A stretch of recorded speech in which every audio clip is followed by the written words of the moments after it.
Things happen when we least expect it. We could all just be having a relaxing ride and even being careful and vigilant and geared. Then bam, you get hit unexpectedly. This power line pole run-in occurred in the same exact spot I usually ride by all the time. Accidents can happen and it becomes a matter of I said, he said. Which one can the cop believe? The respectable looking driver or me, the weird looking one-wheel fully geared rider? Just your word against them. This one particular sad story comes to mind and it's all caught on camera to his defense. The driver claimed it was the Unirider's fault, but the helmet camera proved otherwise. The helmet camera is the perfect defense for those accident scenarios.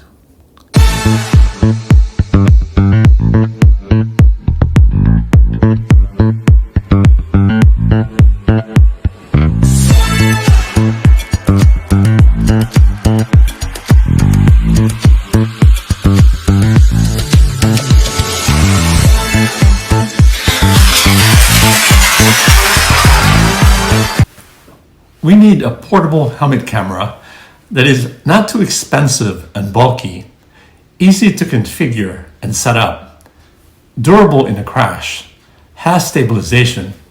It shouldn't block my helmet mirror at all. Most important of all, it should last throughout the whole ride.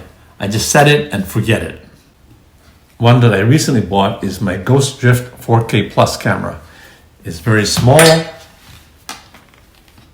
It's got great stabilization. Let's see how it will look. All these cameras, the Insta360 Go2, the Hero Session 5, and the Ghost Drift 4K Plus, all three on my camera, and let's see what we come up with.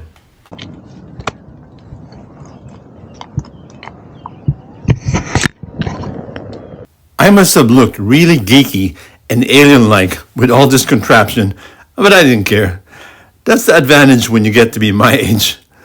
The things I do for my loyal YouTube viewers. We can see here that the $150 Drift Ghost is just as good in video quality as the $300 Hero Session 5 and the $300 Insta360 Go2. One thing that comes to mind when I watch this is that I am constantly being vigilant when I am riding, as I am continually scanning my environment. I never appreciated this hypervigilance when I am filming on my Insta360 X2, since all you get is a straight non-scanning video. I guess it's something that just becomes part of our instinctive EUC riding behavior the more we ride. Situational awareness is so key in what we do. Anyway, back to the comparisons. Let's look at all the qualities of each camera and see whether this $150 Drift Ghost 4K Plus is worth buying. Portability. The Go2 wins. Definitely the smallest and easy to set up. Durability. I would say they all tie. They can withstand the usual elements of wind and rain. Stabilization. The Go2 wins slightly. It just looks smoother. However, the Insta360 X2 is the best of all the cameras here though. I myself would just not use it as a helmet camera since it sticks out so much. It can get snagged when riding in the woods. It is so fragile that if I fall, I could easily break this $400 plus camera. Add to that the extra editing necessary just to properly view the video. The convenience is just not there. I know one of the riders likes to use it and the video looks awesome too. In my opinion, it is just too much work for an evidence-based video camera. Price. The Drift Ghost wins at less than $200, which includes the extra bigger battery. Storage capacity.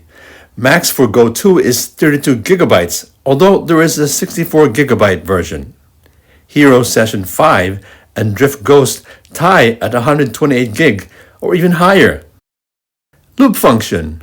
Session 5 max resolution is 1080p at 30 frames per second with stabilization. Drift Ghost is 4K with no stabilization. However, at 2.7K and below, you can use stabilization. Microphone. Drift Ghost has both front and rear speakers, and sensitivity can be customized. Ease of use. Go2 wins. Press on, then off. No need to use app. Drift Ghost and Session 5, better to use with app, but they can be used independently. As a loop function camera in the Drift Ghost, once it is set to that function, all you need to do is press the button and you are set. Set it and forget it, which is a truly great feature. Connection type. Session 5 and Go2 uses USB-C. Drift Ghost uses mini USB. That's a big turnoff for me. What were they thinking? I would have to bring an extra cable to charge. There is the Drift XL Pro with USB-C, but more expensive at an extra $50 to $75 for the USB-C. Light indicators. Drift Ghost has different colors depending on whether it's set for photo or video or time-lapse, which is a big plus. Session 5 has the red light to show it is on. Go2 has the blinking blue light. Save data after a crash? Yes, the Drift Ghost will save the data after a crash, so no worries. That is a big plus. The Hero Session 5 and Go2, as far as I know, will not save data after a crash. Battery life. With the bigger battery adapter on the Drift Ghost, it can run non-stop for 6 to 7 hours. The Hero Session 5 lasts about 2 hours if we are lucky enough. The Go2 lasts 30 minutes. With the case, 150 minutes. The big pros of the Drift Ghost 4K Plus. Big battery life at 6 to 7 hours. Great video quality. Price less than $200. Great stabilization. Loop function. And saves data after a crash. The only con I really see is the mini USB, which is quite ridiculous, but I can live with it. As of today, April 8, 2024, the Drift XL Pro with the bigger battery than the 4K Plus is on sale at Amazon for $200, usually $250 at the Drift website. Same specs as the 4K Plus, but no need to get that bigger battery adapter since the XL Pro has it already.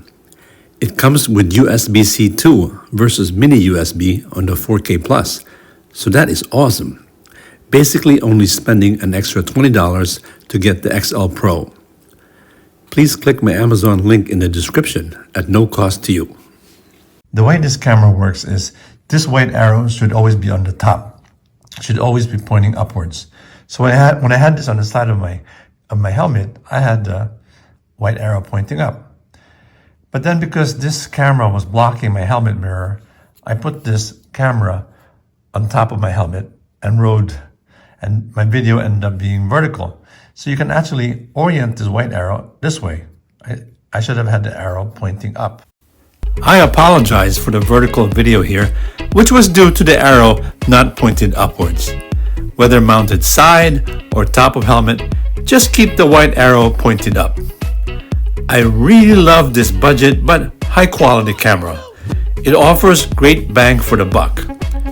FYI, the human field of view only has 120 degrees capability. The Drift Ghost field of view offers 140 roomy degrees field of view. That is quite useful as an evidence-based camera if you ever need to use the footage. The camera is not awkwardly huge and quite well streamlined. Nothing but great things to say about this less than $200 camera. Thanks for watching my video. Hopefully, it entertained as well as informed you. If you like this video and haven't yet subscribed, please do so. It would really help my channel grow as well as motivate me to make more quality videos.